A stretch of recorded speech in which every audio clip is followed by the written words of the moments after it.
बबलू एक गरीब लड़का था। वो शहर के एक होटल में वेटर की नौकरी करता था। बबलू दिमाग का बड़ा तेज था। अपनी मीठी बातों से ग्राहकों का मन मोह लेता था। इससे उसे अच्छी खासी टिप मिल जाया करती थी, मगर फिर भी कभी कभी उसे ऐसे ग्राहक मिल ही जाते जो बड़े कंगले होते थे। ऐसे ग्राहक न तो खुद अच्छे से खाते थे और न ही टिप देते थे। एक दिन इसी तरह का एक ग्राहक वहां आया। बताइए साहब, क्या लाऊं? खाने में क्या क्या है? चिकन में चिकन हांडी, चिकन पठानी, चिकन लखनवी, चिकन कढ़ाई। मटन में mutton kofta, mutton masala, mutton Mughlai. कीमे में कीमा पाव, कीमा घोटाला, कीमा फ्राई। ठंडे में केसर, फलूदा और रसमलाई। गरम में नॉर्मल, स्पेशल, मसाला, कॉफी और चाय। बताइए साहब, क्या लाऊं? इतना कहकर बबलू ने ऑर्डर लिखने के लिए एक पेन निकाला। ऐसा करो, फटाफट एक चाय लेकर आओ। ऑर्डर सुनते ही बबलू का मुंह उतर गया। वह बोला, बस चाय? हाँ। बबलू मुंह लटकाए अंदर गया और दूसरे वेटर से बोला, चाय दे दे उस कंगले को। उस शाम होटल के मालिक ने बबलू और दूसरे काम करने वालों को एक बुरी खबर सुनाई। अब इस होटल को हमेशा के लिए बंद करने का टाइम आ गया है। क्या हो गया सेठ? इस जगह के मालिक ने ये जगह किसी पिज्जा हट वाले को बेच दी है। अब यहाँ होटल नहीं, पिज्जा की दुकान चलेगी। इसलिए आप सब लोग अपना अपना इंतजाम देख लें। इस पिज्जा हट ने तो हमें ही हटा दिया। होटल बंद हुए कुछ दिन बीत गए। बेचारे बबलू को कोई काम नहीं मिला। वो अपनी छोटी सी खोली में उदास बैठा था। तभी उससे मिलने उसका एक दोस्त रघु वहां आया। रघु को देखकर बबलू बहुत खुश हुआ। उसने उसके लिए गर्मा गर्म चाय और पकौड़े बनाए। वाह, क्या पकौड़े बनाए यार तूने। ये तो जैसे मुंह में घुले से जा रहे हैं। एक काम क्यों नहीं करता, तू चाय और पकौड़े का एक छोटा सा ढाबा खोल ले यार। आहा, अरे यार, मैं कैसे कर सकता हूं धंधा? और ये चाय पकौड़े का भी कोई धंधा होता है?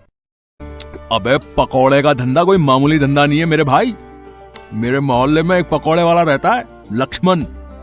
कम से कम 3-4 हजार का गल्ला है उसका रोज का। अरे भाई, एक आदमी इसी तरह से चाय बेचकर देश का प्रधानमंत्री बन गया और तू इसे छोटा समझ रहा है? बात बबलू की समझ में आ गई। कुछ ही दिनों में इधर उधर से उधार लेकर उसने चाय और पकौड़े का एक छोटा सा ढाबा डाल दिया। उसके हाथों में जादू था। जो भी एक बार उसके पकौड़े खा लेता था, उसके मुंह में उसका स्वाद बस जाता था। फिर तो वो बार बार बबलू की दुकान पर पकौड़े खाने आता था। बबलू का स्वभाव भी बहुत विनम्र था। वह ग्राहकों से बड़ी प्यारी प्यारी बातें करता था। लोग उसके स्वभाव से खुश होकर भी उसकी दुकान पर जा पहुंचते और मन ना होते हुए भी वहां से चाय पकौड़े खाकर ही उठते थे। इस तरह बबलू का ढाबा जोरों से चल निकला। उसे इस ढाबे से अच्छी खासी आमदनी भी होने लगी। एक दिन बबलू अपनी दुकान पर बैठा सोच रहा था। मैं बेकार ही इस धंधे को छोटा समझ रहा था। इस धंधे ने तो मुझे कहां से कहां पहुंचा दिया है। आज मुझे समझ में आ गया है कि ईमानदारी से किया गया कोई भी काम छोटा या बड़ा नहीं होता है।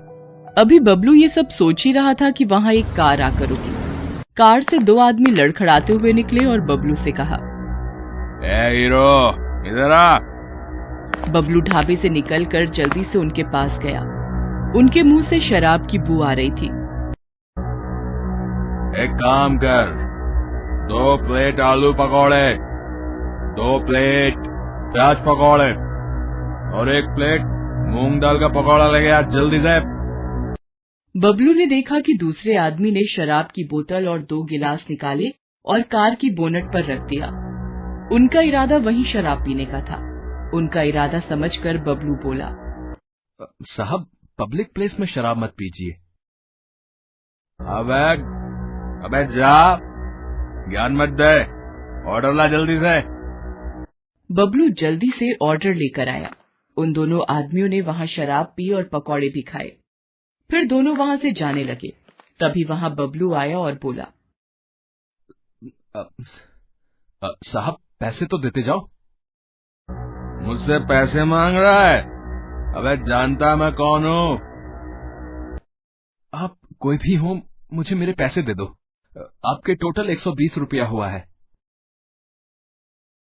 अबे वीरेंद्र भाटिया नाम है मेरा, इस पूरे इलाके का म्युनिसिपल कमिश्नर हूं मैं। अबे तेरा धंधा बंद करवा दूंगा, तो जानता नहीं मेरी पावर को। मैंने तो बस अपने पैसे मांगे थे साहब। बबलू की इस बात से वीरेंद्र भाटिया आग बबूला हो गया। उसने जमकर बबलू की दुकान में तोड़फोड़ की और वहां से चला गया। बेचारा बबलू अपने ढाबे की हालत देखकर रो पड़ा। वीरेंद्र भाटिया का गुस्सा इतने से शांत नहीं हुआ। अगले दिन बबलू को दुकान बंद करने का नोटिस मिल गया म्युनिसिपालिटी से। बबलू पर तो जैसे आसमान ही गिर पड़ा। दुकान के बंद होने से सिर्फ बबलू को ही नहीं, उन लोगों को भी परेशानी होने लगी जिन्हें बबलू के चाय और पकौड़ों की आदत लग चुकी थी। एक दिन बबलू अपनी खोली में उदास बैठा था। तभी वहां कुछ लोग आए। बबलू उन्हें पहचान गया। वो सब उसके रोज के ग्राहक थे। अरे बबलू भैया, अरे और कितने दिनों तक ऐसे ही बैठे रहोगे हैं? अगर अभी कुछ नहीं किया गया तो इस भाटिया की मनमानी बढ़ती ही जाएगी, बता रहे हैं। आज तुम्हारी दुकान बंद की है, कल हो सकता है पूरा बाजार बंद कर दे। तो मैं अब कर भी क्या सकता हूँ? तुम हमारे साथ उस भाटिया के ऑफिस में चलो, हम वहीं विरोध प्रदर्शन करेंगे। इस तरह बबलू उन सब लोगों के साथ चला। इतने लोगों के साथ होने से उसकी हिम्मत भी बढ़ गई थी। वो भाटिया के दफ्तर पहुंचा और अपनी दुकान खुलवाने की मांग की।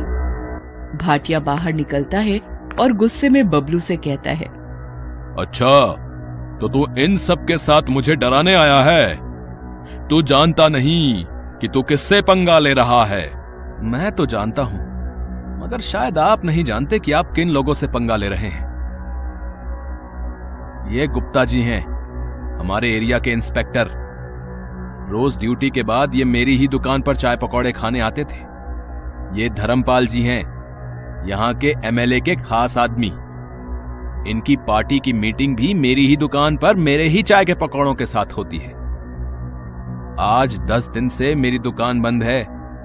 ये सब गुस्से से बौखलाए हुए हैं।